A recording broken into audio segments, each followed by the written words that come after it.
इस वक्त की बड़ी खबर, ब्रेकिंग न्यूज, टॉप स्टोरी। सहारा समूह के प्रमुख सुब्रत रॉय अब से थोड़ी ही देर पहले सेबी के सामने पेश हुए हैं। आपको बता दें कि सेबी ने सुब्रत रॉय और सहारा के 3 और डायरेक्टर्स को निजी तौर पर पेश होने का निर्देश दिया था, ताकि सेबी उनके बारे में, उनके ब्यौरे के बारे में, उनके निवेश के बारे में जांच पड़ताल कर सके। सेबी ने यह भी कहा था कि अगर ये लोग आदेश के मुताबिक सेबी के सामने पेश नहीं होते तो सेबी उनकी गैर हाजिरी में ही उनकी और उनकी कंपनियों के संपत्तियों की नीलामी तक कर सकता है। गौरतलब है कि यह मामला 3 करोड़ से ज्यादा निवेशकों को करीब 24,000 करोड़ रुपए की राशि लौटाए जाने का है। वहीं सहारा समूह ने समाचार पत्रों को जारी एड्स समेत कई माध्यमों से सेबी और उसके उच्चाधिकारियों पर आरोप लगाया था कि वो सहारा प्रमुख सुब्रत रॉय और दूसरे बड़े अधिकारियों को मिलकर अपना पक्ष रखने का मौका नहीं दे रहे हैं।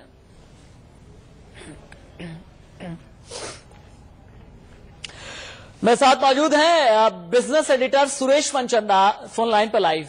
सुरेश, क्या सुब्रत रॉय सहारा के अलावा सेबी के सामने अशोक रॉय चौधरी, रविशंकर दुबे और वंदना भार्गव भी पेश हुए, और क्या इन्होंने अपना व्यक्तिगत और कंपनियों की असेट और निवेश का ब्यौरा सौंपा?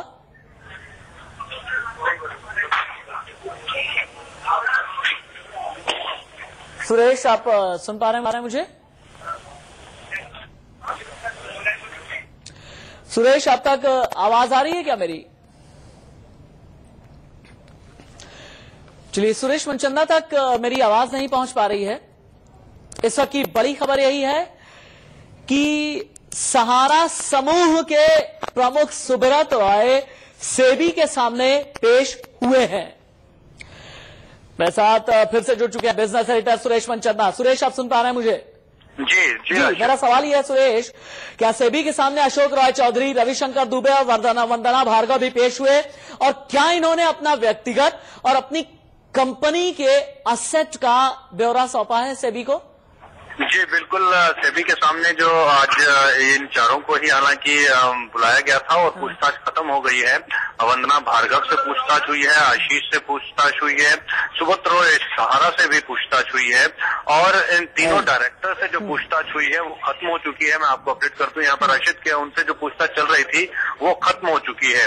रविशंकर दुबे भी इसमें शामिल रहे हैं, और जो ब्यौरा सेबी ने इनसे मांगा है, हालांकि सेबी लगातार ये बात करती आई है कि सुब्रत रॉय सहारा और उनकी जो कंपनियां हैं उनकी तरफ से हमें कॉपरेशन नहीं मिल रहा है, वो हमें किसी भी एंड पर कॉपरेट नहीं कर रहे हैं, जो दस्तावेज उनसे मांगे जा रहे हैं वो दस्तावेज मुहैया नहीं करवाए जा रहे हैं, इन्वेस्टर्स का जो पैसा रिफंड करना है। लेकिन अपनी तरफ से सुरेश, सहारा अपनी तरफ से ये तर्क दे रहा है कि उसके कुल निवेशक 3 करोड़ 7 लाख हैं, जिनमें से लगभग 3 करोड़ लोग 20,000 रुपए तक के निवेशक हैं। इनमें से करीब 90% इन्वेस्टर्स का पैसा लौटा दिया गया है। सहारा के इस तर्क में सेबी ने कितना दम देखा आज? देखिए, जितना पैसा लौटा दिया गया, हालांकि सेबी की तरफ से ये चीजें अभी तक बाहर निकल करके नहीं आई हैं कि इस समय पर जो ये तीनों डायरेक्टर्स आए और सुब्रत रॉय सहारा ने किस तरीके का कॉपरेशन किया है, ये अभी तक सेबी ने डिस्क्लोज नहीं किया है। लेकिन जो इस समय पर बातें निकल करके आ रही हैं कि जो सहारा लगातार कहता आया है कि हमारा इतना रिफंड बनता भी नहीं है और हम ये रिफंड नहीं करने वाले हैं, तो कहीं ना कहीं जो सुप्रीम कोर्ट भी पहले से लताड़ लगा चुका है और इसके ऊपर सख्त रवैया अपना चुका है कि जो इन्वेस्टर्स का पैसा है वो जल्द से जल्द मुहैया करवाया जाए। एक आखिरी सवाल, चूंकि सैट भी इसी हफ्ते 13 अप्रैल को सेबी के आदेश के खिलाफ सुब्रत रॉय की तरफ से दायर अपील पर सुनवाई करने वाला है, तो इस लिहाज से किस तरीके से अपना पक्ष रखने की तैयारी आज की थी सहारा श्री ने?